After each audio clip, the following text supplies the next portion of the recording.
National Miss Sénégal dont je suis membre chargé de coordonner la communication de manière globale. Alors, ce qu'a dit monsieur le vice-président est repris par le secrétaire général. Évidemment, bon, l'organisation de Miss CEDEAO ne se fait pas bon, de façon légère. Donc il faut partir sur des éléments de conviction, sur des documents attestés, justement, comme ils l'ont dit, par l'OAPI, par la CEDEAO en tant qu'organisation. Voilà. Par exemple, la Miss, je donne l'exemple de la Miss Sénégal, par exemple, qui sera choisie pour aller représenter le Sénégal à cette grande compétition sous-régionale. Ça veut dire qu'il faut partir en amont. Vous savez, le comité national, c'est comme tous les comités nationaux,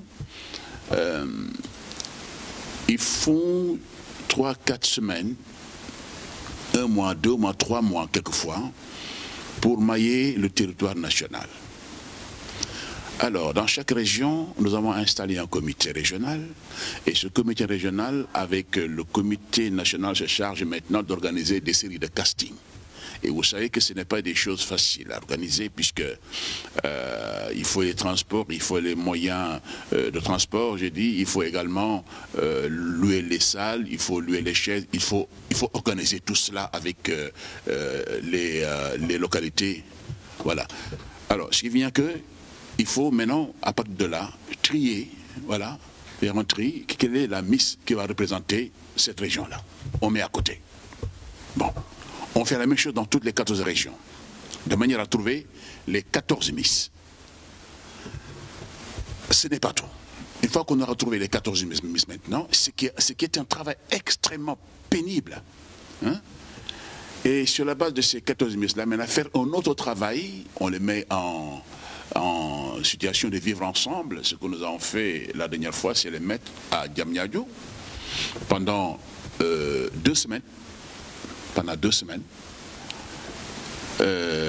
Et voir comment ils vivent, leur comportement.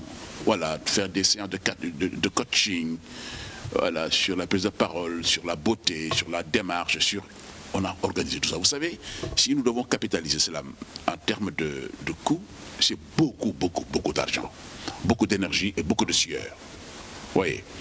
Maintenant, il faut trier sur ce lot de 14-là, celle qui va représenter le Sénégal. Donc, avec tous ces efforts-là, fournis, on ne peut pas, malheureusement, accepter de voir une structure, hein, une association qui vient, bon, on ne sait où, qui arrive comme ça, qui va prendre dans des petits coins de rue des Miss qui ont été soit déjà éliminées. C'est vrai? Soit éliminées. Bon, et qui ne faisaient pas, bon, de façon plastique, qui ne faisaient pas le poids, intellectuellement, qui ne faisaient pas le poids. Hein? On ne peut pas prendre ces Miss-là pour les amener à une compétition de haut niveau. Alors, si une structure vient prendre ces filles-là, est-ce que seulement presser des mannequins? Parce qu'on n'a pas besoin de mannequins là-bas, on a besoin c'est vrai, une fille qui a de bonne posture, de bonne plastique, et maintenant qui ont quelque chose dans la tête, pour au moins honorer le pays, les couleurs du pays. C'est ce qu'il faut faire. Donc c'est tout un travail qui a été fait en amont sur plusieurs mois. Alors, mais on ne peut pas accepter que quelqu'un vienne, justement, voilà, prendre les restes. Pour dire, voilà, ce sont ces restes-là qui vont représenter le Sénégal. Le pays ne doit pas accepter des choses comme ça. Ouais. À la limite, c'est aller à l'encontre de la morale, et ce n'est pas bon. Ce n'est pas bon. Donc c'est juste les quelques précisions que je voulais apporter pour dire tout simplement que c'est un travail de plusieurs mois derrière tout ça, pour aboutir maintenant à celle qui représentera les couleurs du pays, à cette grande compétition sous-régionale ou mondiale, puisque Miss Monde également nous préparons pour.